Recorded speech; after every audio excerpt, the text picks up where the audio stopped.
안녕하십니까. 수종쌤입니다. 자, 오늘은 정시 공부하는 첫 번째로 수능 성적표를 받으시면 여러분들은 수능 성적표를 12월 9일 날 학교에서 받거나 한국교육과정평가원의 홈페이지에서 다운받으실 수 있는데요. 수능 성적표를 받으면 여러분이 그걸 해석하고 분석할 필요는 굳이 없다고 생각이 되지만 그래도 대강 이 정도는 알아야 되겠다 싶은 것만 말씀드리겠습니다. 자, 수능 성적표는 이렇게 되어져 있어요. 이런 느낌으로 되어져 있고요. 이렇게 등급이 1등급이면 좋겠죠?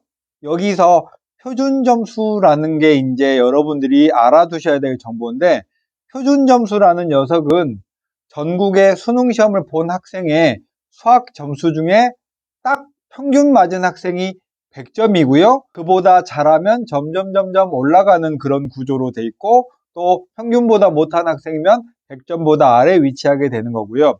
표준 점수는 100분이랑 비슷한 느낌의 점수 체계이긴 한데 표준 점수가 다른 점은 시험의 난도까지 포함하고 있어요. 그래서 표준 점수가 높으려면 시험은 어렵고 나는 잘 보고 이렇게 되면 표준 점수가 더욱 높고요. 서울에 있는 중상위권 이상의 대학들은 수능 점수 매길 때 표준 점수로 매깁니다.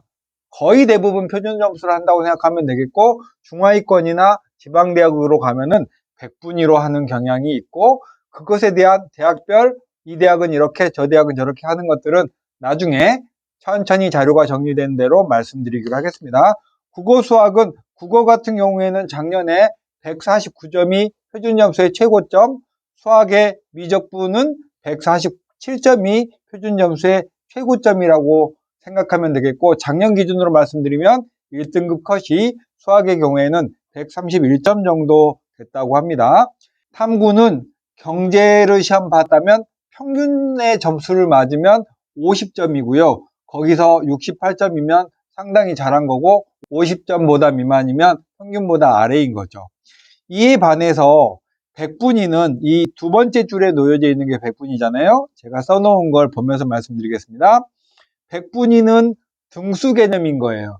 그래서 생각하기 편하시게 본다면 100명 중에 나보다 못한 학생의 학생 수를 나타낸 거예요. 그래서 100분위가 99라면 나보다 못한 학생이 99명 있다 이렇게 생각하면 되겠고 100분위는 수능시험 보기 전에 지금쯤 고3 학생들이 내 실력은 어느 정도 되는가를 따질 때 보통 100분위라는 지표를 쓰는 거고 100분위는 시험의 난도와 상관없이 등수 개념이 있기 때문에 대학의 네임밸류나 입결을 볼 때는 100분위로 보시는 게 훨씬 더 좋죠.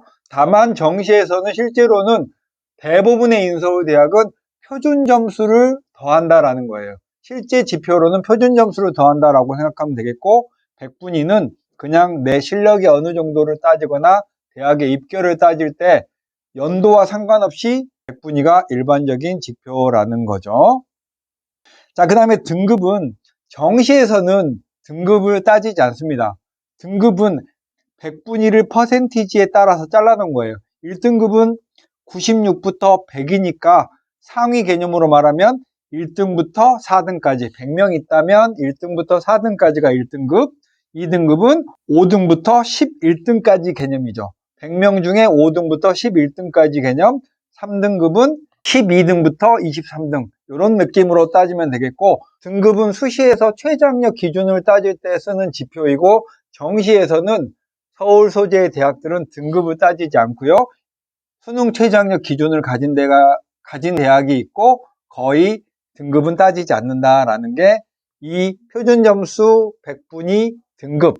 자, 정리하면 표준점수는 인서울대학의 정시 계산 점수로 쓰고요.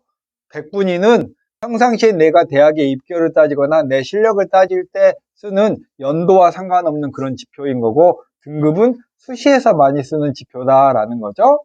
상위권 대학은 표준 점수로 점수를 매긴다라는 사실 머릿속에 딱 저장해 놓으면 되겠고 그 이외에 알아야 될 거는 변환 표준 점수라는 건데 이거는 탐구 과목에서 쓰는 점수인데요.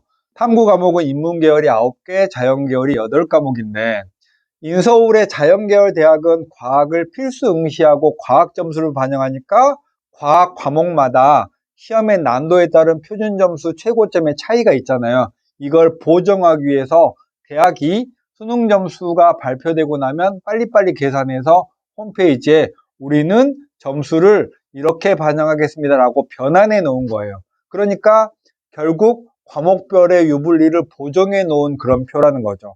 특히나 인문계랑 자연계가 격돌하는 인문계열의 대학의 학과에서는 자연계열의 표준 점수가 보통 높기 마련이어서 그대로 점수를 계산하면 자연계열의 학생들이 좀 유리해요. 그래서 그 자연계열의 학생의 유리함과 인문계열 학생의 불리함을 조정하기 위해서 탐구 과목은 대학이 발표를 하고요. 대부분의 대학은 발표를 하는데 또 일부 대학은 그냥 수능 성적표 상의 표준 점수를 그냥 반영하기도 한다는 거죠. 근데 이런 정보를 여러분들이 다 하나하나 헤아려서 따질 수는 없고 그냥 그렇다라는 사실 정도로만 받아들이면 되겠습니다. 다음에 대학별 환산 점수인데요. 각 대학마다 국어, 수학, 영어, 과학, 한국사까지 반영 비율이나 가산점의 내용이 모두 다 달라요. 근데 그게 완전히 다른 건 아니라 자연계열은 자연계열대로, 인문계열은 인문계열대로 비슷비슷한데 어쨌든 반영의 비율이 다르고 또 총점을 몇 점으로 할지 이런 게 다 대학마다 다르기 때문에 수능 점수를 받고 나면 여러분이 온라인 예를 들면 진학사나 이런 데에 가입을 하시게 될 거거든요. 그러면 거기다가 수능 점수를 입력을 하면 거기서 알아서 이 대학에 맞는 점수, 저 대학에 맞는 점수, 여러분의 점수를 그 대학에 맞춰서 다 환산을 해주는 거예요. 그걸 대학별 환산 점수라고 하는 거죠.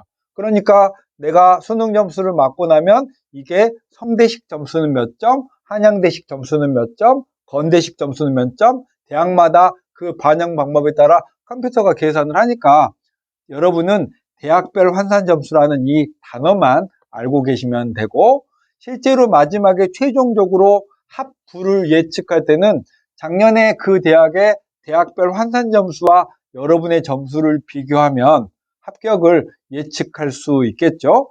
보통 대학들이 공개해 놓은 자료들은 작년에 합격자 중 예를 들면 100명이 합격을 했다면 그 중에 70등 정도의 성적을 올려놨습니다. 그걸 70% 컷이라고 하는데요. 그 점수 정도 되면 올해 특별한 이상한 일이 벌어지지 않는 이상은 합격한다고 보시면 되겠습니다.